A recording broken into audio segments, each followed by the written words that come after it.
Hey, welcome to Airwaves, and you're listening to Paul Motard, I guess is what you're going with now. Is it Paul Johnson or did I just tell somebody? Oh, so how you doing, buddy? Oh, we lost him. Always on mute now. I'm good, man. I'm doing all right. All right, we gotta go. All right, so yeah. So I guess you're in a new band now called Stories of Teeth. Yes, that is correct. I've had so how did that start? I got lucky. A friend of mine in Austin. I live close to Austin, just south in Kyle, and a friend of mine said, "Hey, I know a dude who lives in Kyle, and he's an old rocker, and he might be interested in jamming with you." So I got in touch with him, and that was during COVID, and we practiced weekly together with masks on for about almost a year. And he's a drummer and a keyboard player. He's in several bands. I was in a band at the time, but we really hit it off, and it's really cool. We go in and he's got everything set up to record in his house. So he plays drums and I'll play guitar or bass, and we'll come up with a riff we like, and then we arrange it and start recording. And sometimes we walk out 3 hours later with the whole song done. Oh, wow. Nice. Yeah, it's real cool. I encourage him to do what he wants. He encourages me to do what I want. It's a lot of fun. So it's a lot different than anything else you've done? Very, very different. For one thing, we do a lot of improvisation, kind of jam stuff. And he also plays keyboards, and he's good enough to play drums with one hand and keyboards with the other. Wow. Nice. Yeah. So who's so Bad you guys Larry? Play out. What's that? Who's Bad Larry? Bad Larry. I forget who that is. I think it's a phrase that people say. Bad Larry, like just a bad dude. Okay. Yeah. Toby names songs all the time. So we record it, and then that night he'll mix it and things, and he'll give it a name. And if I'm going to write lyrics, a lot of times I'll use what name he gave it to kind of inspire me. But that one ended up being called Slack Panther. Oh, so it got changed. Yeah, it did. Oh. And there's lyrics on it now. So you like half of lyrics and half instrumental, pretty much? Or probably, yeah, something like that. We're about to release an album of 13 songs, and they all have lyrics. But the last album we did was all instrumental, and it was a lot of just stuff we come up with. Sometimes it's like completely free form. We play and make it up as we go along, and other times we kind of loosely structure it and just kind of jam on top of it. Okay. You had a question, Kenny? Yeah, what kind of music would you say that is? Like, it's very experimental, I think, you know? Yeah, it would fall along that. So my background is garage punk rock, and that's what most of my bands have been. So there are some songs we don't limit ourselves. Sometimes we'll do some fucking hard rock and garage rockers, and then other times we'll just kind of chill and I've never before played slow songs until this band. So we'll do like kind of chill jams sometimes, and some kind of poppy stuff, some kind of hardcore, headbanging, just like it's whatever we feel like. So what Yeah, I got noticed you the into garage and punk? Well, in the 90s, I lived in Austin, and I was playing acoustic guitar. I didn't really know how to play guitar, and I started playing with a friend, and that was Dave Head. And he got a couple other people together, and we started the Motards. And at the time, we were all listening to like the Ripoffs out of San Francisco, and the Inhalants in Austin were a big band. Tim Kerr from the Big Boys in Austin had bands going at the same time, like Garage, like Jack of Fire and Poison 13. We loved all that stuff. And I started playing more and learning how to write songs. And Dave and I wrote the songs, most of them. Toby was a bass player. He's still a good friend. He plays around here. He's got a cool band called Yard Work right now. But yeah, so we started playing in Austin. It was crazy. It was, I've never had a band that achieved the success that achieved without trying at all. We were just getting drunk, having fun, playing shows. And about Tim Kerr met us and liked us. And so about 4 months after our first show, we had played at Emo's in Austin downtown, which was the big punk club. And we were there at New Year's Eve on midnight playing. We only knew like 6 songs. Oh, wow. Later on, we got invited nice. to Japan. We went on tour and everything. And it was just like every step of the way, it was like, what? This is really what? And Oh, you got what label picked you up? We did a lot of independent releases on 7 inches and stuff, but Empty Records out of Seattle put out our first 2 albums for the Motards. Sweet. Yeah. Sweet. you guys are also working on something new? Is that Stories of Teeth are the Motard. the Motards? Yeah, so the new lineup, so a couple of the members left and they've moved away, and we were thinking about reforming the Motards, but they were like, we don't want y'all to do that. So we just changed the name. So now it's John Motard after the singer. And we've been playing for about a year. I'm currently not playing with them right now because I've had knee injuries and they wanted to keep doing shows. And I was like, yeah, that's cool. Go ahead. So I'm not really sure. I was trying to get some releases out, but we're a bunch of lazy guys. So I haven't been able to get them into the recording mode. So we have a few new songs. So we'll see what happens. Okay. And let's see. Yeah, so if anybody doesn't know, the Motards were a band in like from 1993 to like I guess 97, right? You guys kind of broke up there for a bit. Yep. Yeah, at that time I moved. The band was Dave was moving to Chicago the next summer, and there were lots of things going on. So I kind of bailed and went to Beaumont to kind of try to screw my head on right. Didn't work, but tried it anyway. And when I got there, I started a band called the Put Downs. And so Dave and Toby started Super Secret Lovers. And we all went on. We've been playing music ever since. Dave actually was playing in Surfport for a while, a couple years ago. That was his latest thing. And how many records did the Motards have, and what were their names? So the albums were Rock Kids and Saturday Night Special Ed, and those 2 were on Empty Records. And then afterwards, Toby released on his Mortville Records label, Stardom, which is an amalgam of the Motards. And that's a collection of all our 7 inches. So we had 3 full lengths and a whole bunch of 7 inches. Okay, nice. Hey, so how'd you get into punk rock anyway? What was your first album? I think the one that I remember having first was Subterranean Jungle by Ramones. I had heard other stuff before that, Black Flag, some early Black Flag, but actually I grew up in a pretty bumfuck area of Texas. And so I didn't really have a lot of access to punk rock until I got really, in high school I was hearing a little bit of it, but not till I moved off to college is when I really started finding out about it. And get a lot of Texas stuff, getting into the Butthole Surfers and I don't know, the Judies were a cool band. Seeing local bands. Yeah. Dicks. Yeah, cool. You know the Dicks. I got a painting right there. That one right there is by Gary Floyd. Nice, nice. I went to he had a art opening in Austin a couple years ago, and I picked that one up. Fuck yeah, that's fucking cool, man. Yeah, I got a actually, painting of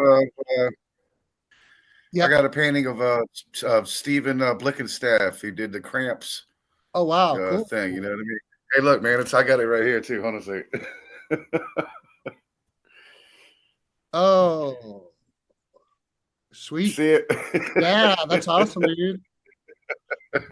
Right on. That's cool.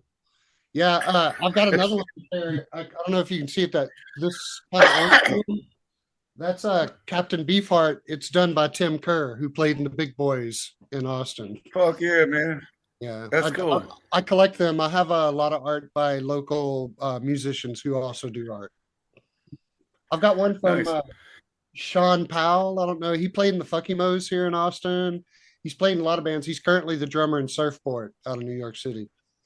So Shit. Fuck yeah. So you paint Hey, as so I well, did or a you just Motard. collect? I don't paint. No. Oh.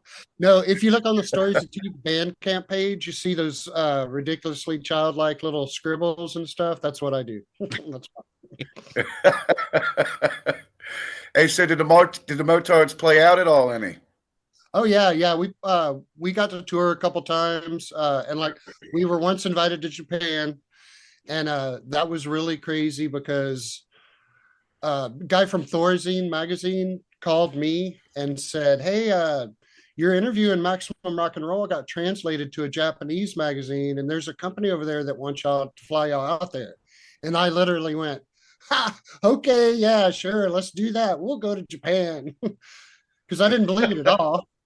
And told the band, and they're all like, "Oh my God, he's totally pranking you. Don't listen." And about a month later, we got tickets in the mail to fly to Japan. So Nice. go play there. Well, that's right. I guess yeah. Except you can't go because your knees all fucked up, right? Your legs. Not now. No, not now. Yeah. No, that was way back when. That was in '96. We went to Japan. How long did you tour Right. there? That was about 2 weeks. 2 weeks. Any good stories from that? One of the guys, I can't remember which band it was. We played with a couple of bands, different shows, but one of the bands played with us 2 shows, and every night was really cool. After the show, all the bands would go. The company that was paying for it would take us out to a restaurant, and we'd all sit around a big table, sit on the floor, pass the food around like family style. It was real cool. But one of the guys in the band, every night he just said, "Yankee, go home. Yankee, go home. Yankee, go home." We're like, "Yeah, all right, we're going next week. Okay, we got another few days." But yeah, it was fun. The people are all real nice and cool. I was the tallest person in Japan, apparently. I'm 6'2", so How like tall are you? literally, I was one of the tallest people there. Any good vending machines when you're there? Oh yeah, yeah. That was the first time we saw like underwear. You could get underwear or panties in a vending machine. Oh wow. Yeah, and toys, all kinds of really cool toys. Like toys from anime back then. So yeah. I've been getting lost in the Oh, YouTube that's what- videos of different vending machines. Yeah, right. They have like Yeah. wedding rings and you name it. They Yeah, got it. everything. Mhm. Why not here? Why I like the can't we beer do one that? myself. Right. Ramen noodle ones. Yes. Yeah. And just like the Nice. coffee, you get the cup and you put it underneath, and it fills it up. Oh wow. Hey, Did you go to so any the other stories country? Just- We never didn't play in other countries, but there were like 2 different times I had bands that were on tour that were on the border with Mexico, so we went over to the border just having fun. Once let's see, where were we playing? I guess it was El Paso. The Put Downs were playing in El Paso. We went across the border there to Ciudad Juarez, and that was really cool. And then I think Motards went to Tijuana when we were in San Diego one time, but never got to play there. So the stories of Teeth ever play out? Rarely, because we're a 2-piece and we've had trouble. We've had a few guests well, we've had like 8 or 9, 10 different people play. Because we're both longtime area musicians, so we have lots of friends and bands. So we've had a few people play drums with us and record sometimes, and we've had a few bass players play with us. But it's never been anything either it wasn't a real good perfect match that we wanted to keep, or it was they were too busy to keep playing. So it's just me and Kobe Cardosa, and we're actually playing a show in 2 weeks at an art gallery in Austin. And that's going to be interesting. We've been working on that. So it's going to start out with some hardcore songs. And then at the third one, we're going to kind of break down in the middle and then just go off and do our own thing. And kind of, we got like 2 or 3 themes we're going to follow, but it's going to be like noise, rock. It'll get heavy. It'll get not quite so heavy, but mostly heavy. Nice. So who's So you got any our crazy opening is stories? that? Oh, what's that? So who's our opening is that you're going to be playing? Oh, let's see. One of the guys is Ruben Mendez, and he's been in bands in Austin as well. But it's at the Tin Whistle Art Gallery in Austin, and that's run by John Wesley Coleman, who is a longtime local songwriter, rocker. He was in a really cool band called the Golden Boys. Okay. And it's his art gallery, and every time they have an opening, they invite bands to play. So actually, that's why I was up very late last night, because I went to see John Wesley Coleman play a show. And afterwards, he asked if I could give him a ride home. And I thought, surely I can say yes and drop him off and get back home at a reasonable hour. But we went into his garage and had some refreshments, and I got home way too late last night. Hey, it happens, man. Yeah, right.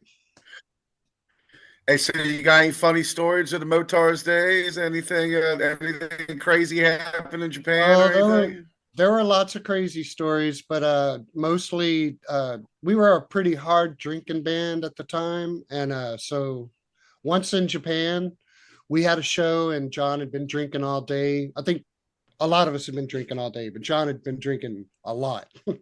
So we get to the show and it's time for us to play, and John had passed out. And so I went to wake him up, and he did not want to wake up. And so I kind of started shaking him and slapping his face a little bit, saying, "John, we got a show, dude. We got to wake up." And he woke up like this. So he might have got me a little bit a couple times, but I was just like, dude, we're playing. We've got to play. And he's like, oh, we got to play. Oh shit. Okay, let's go. And yeah, Here, drink another beer. Got up on stage. It was fine. Everything was good on stage. You just cracked open another one and kept going. Absolutely. That was our motto back then. Crack it open, keep going. It's fucking punk rock, man. Hell yeah. Well, how did we get these albums? You guys still making these albums, or well, not the anything going on with it? Not the Motards. We went to so one time we went to my friend Kobe's house that I play Stories Teeth in, and like I said, he's always got everything set up to record. So we were recording just for fun, just kind of see what happened, and we recorded 2 of the new songs. So I'll put those on our Bandcamp page. And I was hoping we'd get to the studio, but like the other guys, just I just can't get them to commit to going to a studio and getting the songs recorded. So if we could do that, we have some songs that we could put out, but we'll see what happens. So you got the old stuff on Bandcamp, though? Some of it, yeah. Mm-hmm. Yeah, but all the albums have been released. They're online. You can listen to them anywhere. Oh, okay. And I've done, I don't remember if I've done the 7 inches. Like the put downs, I went through our whole category and released all our albums and our 7 inches on like through CD Baby. So you can hear those on Spotify or anywhere, the put downs. And after that, I had another band, Scrabble Robot, and I put our stuff online. So I'm not going to make any money off of it ever. Like I'll get like $4 or $5 a year off that. Did you guys do a 7-inch too? I just like having it put out. Which band? The Scrabble Robot. Yeah, Scrabble Robot had a split 7-inch with a band called Open Casket, which was Toby from the Motards' other band. You know, I had that. I didn't even know it. Oh, really? Yeah, that's why I was like, they hit my head. I was like, Yeah. Yeah, those weren't our best songs. It was okay, but the cover art was insane. yeah. It was really cool Who art. did And the art? I don't remember. It was a friend of Mike Dempsey. So Mike Dempsey played drums with me in the Put Downs, and he also plays in the new lineup of John Motard. And he has a cool band called Rebel Flesh. But it was somebody he knew that did it. And I love Mike Dempsey. He's cool, super cool dude. In fact, I don't have it with me, but his brother sent me a pedal this week. A guitar, like a distortion pedal that he made himself. And I was like stoked when he told me he was sending it to me, but then I got it and it's like, it looks real. It like he did a beautiful job on the art on it. And it's got 2 gain controls and low, mid, and high. And it's sick. It kind of reminds me of a rat pedal I used to play a long time ago. Nice. So you use a lot of different pedals in Stories of Teeth? Yeah. So not a lot. In fact, I've never really used pedals. Up until this band, it was always occasionally I would use like a distortion or overdrive on leads, but other than that, I never used pedals. But in this band, I got a delay and I've got a chorus and overdrive, 2 overdrives, and one of those blue boxes, fuzz octave pedal. Because like I said, Stories of Teeth is a lot more all over the place. We make a lot of different sounds. So Oh, wow. Do you ever But get I together like with my your friends. old bands? what's that? Do you ever get together with your old bands, the pull-ups you mentioned, and anything else like that? The Put Downs, we've had a couple of reunions, but one of the guys lives across the state, like about 6 hours away. And so yeah, we haven't done anything with him. Scrabble Robot, one of the guys left the state. So yeah. Put Downs used to occasionally do a reunion show, but we haven't done one in a while. All right. Yeah. And then after that I had Romeo, and that was more kind of like a real just heavy rock band. We put out a couple albums, and that was here in this area. But that kind of fell apart last year. So actually, after I injured my knee with Romeo, and So how do you injure your knee? well, that's a good one. It was the last song in the set, and I sang and played guitar in that one. And the other guy went into the lead, and I jumped off the stage, and there was a picnic table in front, and I jumped on the picnic table, and I was all rocking out the rhythm while he's playing the lead. Everything good. Jumped off the stage, jumped on the table, jumped off the table. All good. Jumped on the stage, and I turned to get to the microphone, and my right foot stayed planted. Ooh. So I turned like that, and immediately, like excruciating pain. I still grabbed the mic and finished the song, but I tore my ACL and my meniscus. And so I had to have surgery on that. And everybody was like, dude, I hope you learn your lesson. You're not going to do this again, right? And I was like, hell no. If I'm rocking out, I don't care. You know, I can't stop myself from doing that. Right. But then that surgery failed, and I had another one. And now this summer, I'm going to have total knee replacement. So now I'm like, fuck that. I'm not jumping off no stage anymore. Like,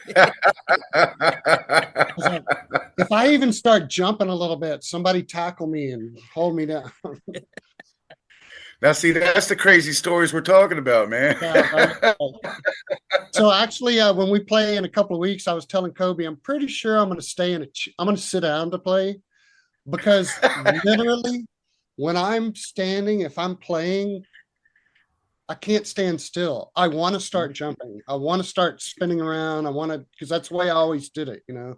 That's part of the show, man. Absolutely. And I'm not lying when I say I can't control it. You know, once it gets going and you're in that, I can't stop it. So yeah, play in recliner. That way you can just lay all the way back and play. hey, that's a good idea. I'll put that in my rider. Say I need a massaging recliner. Hey, so what would you say your biggest influence is musically? I I don't know about a biggest influence, but for one, for sure, I grew up on country music. So I always in the back of my head have like the standard country rhythm. Like when I play rhythm in punk rock, I do a kind of country rhythm style. So like all the way back to Hank Williams, who I loved a lot. But I grew up on George Jones and Merle Haggard and Willie Nelson, of course, stuff like that. So broken heart songs are one of my primary topics in my songwriting. But punk rock, I like the simple stuff, like the Ramones and I don't know, Bad Religion. I always love Bad Religion. Um, yeah, I like. I'm a big fan of everything. I read a book last year. My really cool. I'm sure you've read it. My band could be your life, and that was so cool. Reading about bands like the Minutemen and Black Flag and all that when they started, what they were like and what they went through. Husker Du and Butthole Surfers and bands like that. It was really interesting to read that. See bands that get to that level, they started off strong and they worked their ass off for it nonstop, so. Nice. Just to let you know, we do have the 7-minute warning coming up here, but All right, cool. hey, so have you ever gotten to do any shows with the Butthole Surfers or the Dicks or No, anything? I wish. Texas. So I don't know are y'all familiar with the Big Boys? That sounds familiar. Yeah, so the Big Boys were like a very seminal punk rock band, late 70s in Austin, Texas. So like all the punk rock bands in America on tour would come through Austin and they would play with the Big Boys. So they were really cool. They kind of had like they were thrashy sometimes, but other times they had kind of a funk element to them, which was unusual. So like when the Red Hot Chili Peppers first started, they came here and they opened up for the Big Boys. But anyway, one of their guitar player was Tim Kerr. And since then, he's done a million bands. He was in Poison 13, which was also a very influential garage rock band here in the 80s. And then Jack of Fire was one he did. He's done a lot of bands.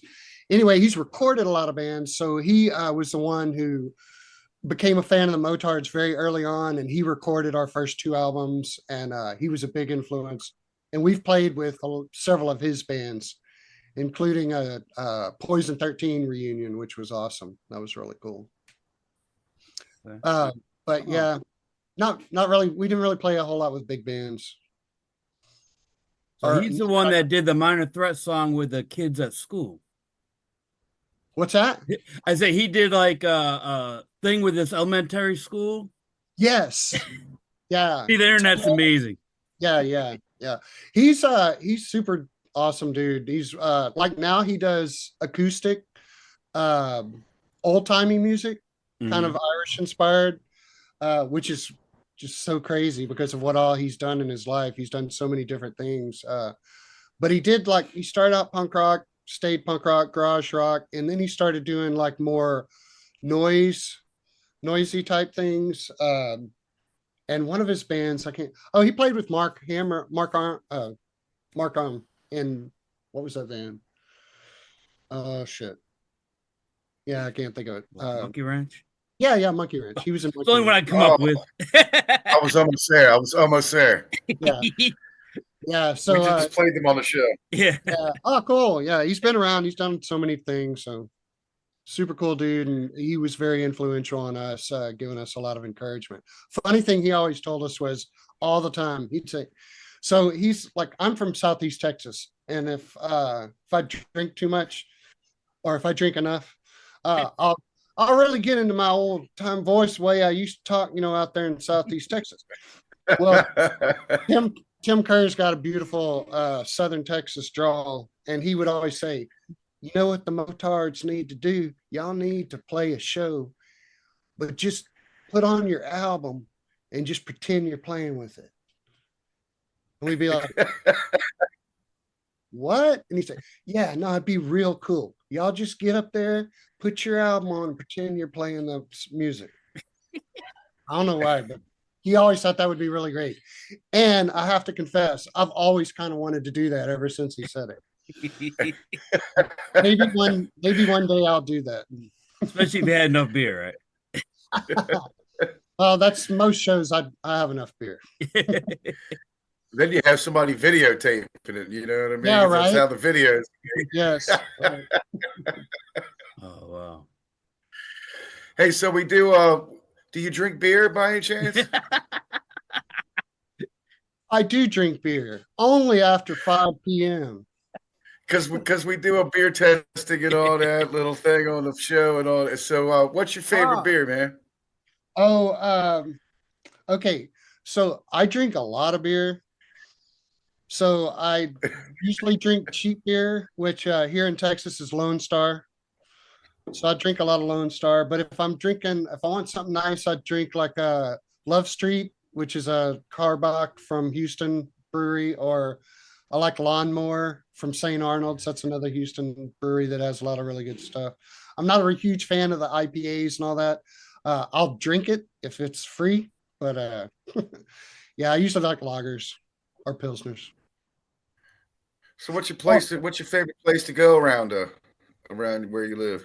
Well, where I live is like a suburb of Austin, so there's nothing to do here. I go to Austin, but like if I was going to go have a drink this afternoon, I'd probably go to the Little Darling, which is a cool place in South Austin, or Yellow Jacket Lounge, which is more closer to downtown. Oh, Casino El Camino is a really super cool bar downtown where they make the best burgers on earth. They're like, you got to be real hungry to eat the whole thing. It's like a big giant burger. Oh wow. Casino El Where's the Camino. best place to see bands? Depends on what kind of bands you want to see and what you're doing. My favorite place is there's a pizza place on 43rd and Guadalupe in Austin called The Parlor, and they have free shows every Saturday afternoon, sometimes Sunday afternoon, and it's very not underground, but it's like not the bands that play all the clubs around. It's bands that play clubs, but it's also new bands that are just starting out or side projects or things like that. And a lot of the bands that play there are old school, like friends of mine who were playing in bands in the 90s, and it's their new projects and things like that. And there's not a lot of clubs that want to book bands like us, 50, 60-year-old punk rockers, you know. Hey, we're about to get cut off. Is there? Okay. I just let you know, so you can keep telling your story. I will throw a couple things. The coolest club in the 90s was Blue Flamingo, and now it's Chess Club. It recently reopened, so that's a place to play. And then Beerland, which was another awesome punk rock club, is now open as 13th Floor. And those are good places that will let bands play there. But yeah, other than that, it's mostly more Austin-y type bands and clubs. Fuck yeah. Hey, Paul, we just want to say thanks a lot, man. We love you, buddy. Definitely, thank Hey. you.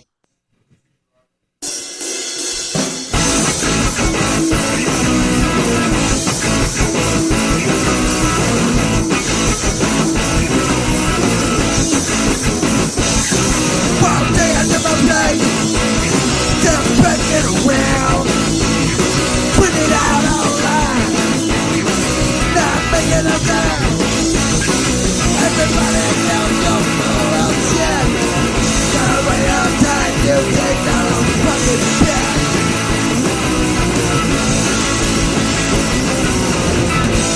Shut your face, you know it's a lie. Every night I gotta wonder why.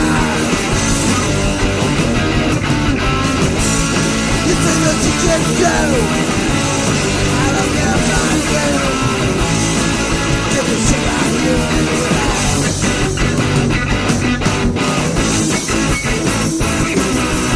Say it to my brain. Spin it around. Go ahead, people. Everybody knows you're full of shit. Can't see. No, I got a shit. Shut your face. No one's alive. Not everybody.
told me you'd be true. So naive, I believed you. Well, now it's hard for me to hear. When my heart tries to tell me true love is near. Why is it I can't get you out of my mind? Memories of you keep my heart in a bind. Heartbreaker, take your dagger out of my heart. Heartbreaker, all I need's a brand new start. You don't care about me, why should I care about you? Heartbreaker, why'd you leave my heart split in two?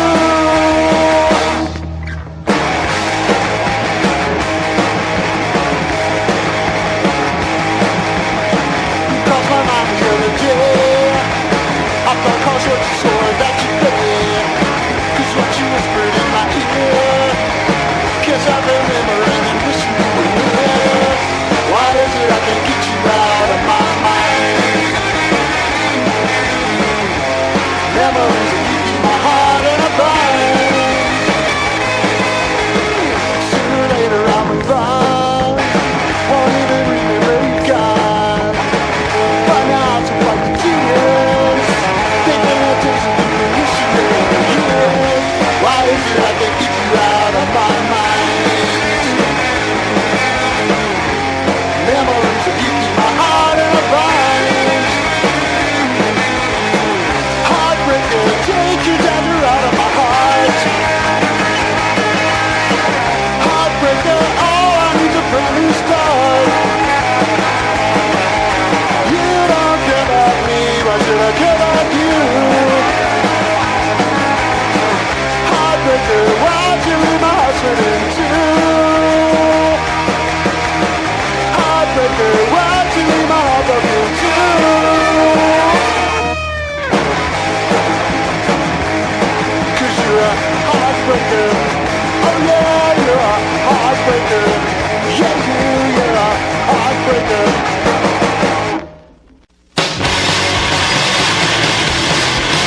back, just searing your fucking mind.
Because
says I wanna be a mess.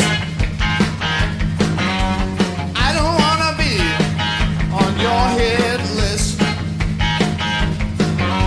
And I don't wanna be messed up.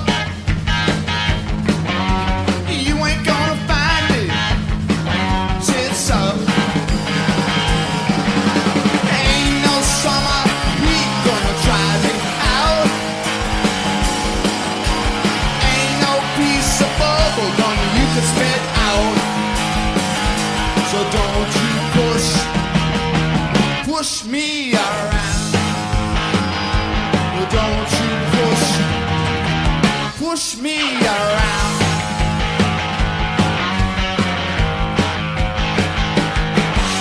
The crowd surrounds Cadmus' little frame.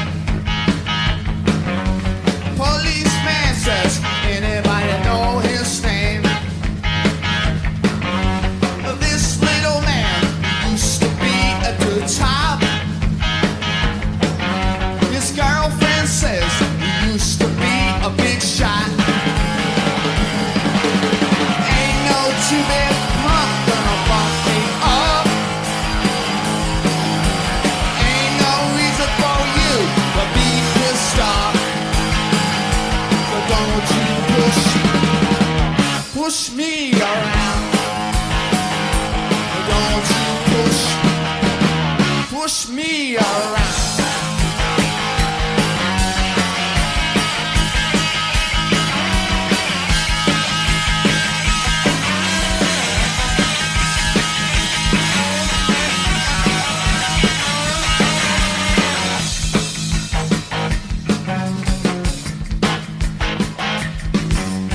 Casey says you better do what I say.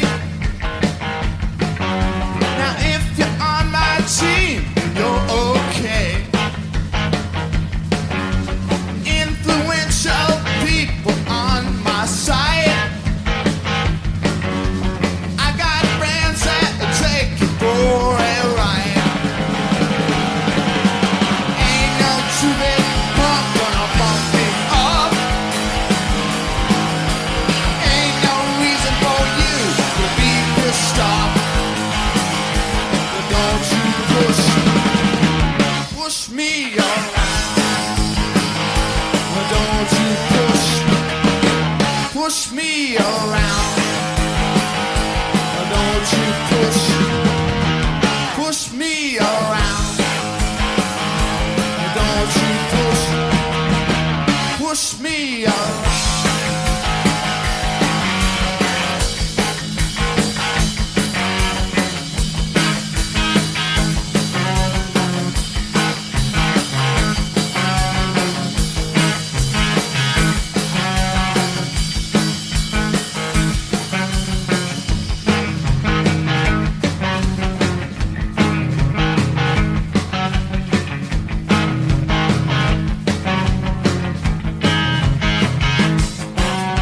Casey says I don't wanna be a mess.